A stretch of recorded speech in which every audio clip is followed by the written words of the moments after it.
The pain was just, it was there and it wasn't there, and it would drive you nuts. When you wanted to do something, it was a miserable day. The other people I went with, they rushed through the job. It turned out that they messed some things up. Between my wife and her friends and everybody that had ever come to OSS and had nothing but great things to say about it, I decided I want to come down here and get checked out.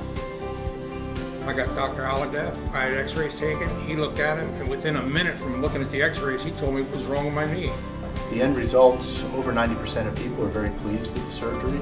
They're able to get back to the activities that they want to do, whether it's playing sports, walking, hiking, playing with grandkids, working, driving, all the activities that they weren't able to do because their knees hurt. So I can't say enough about the surgery and his team and OSS. Best I've been treated.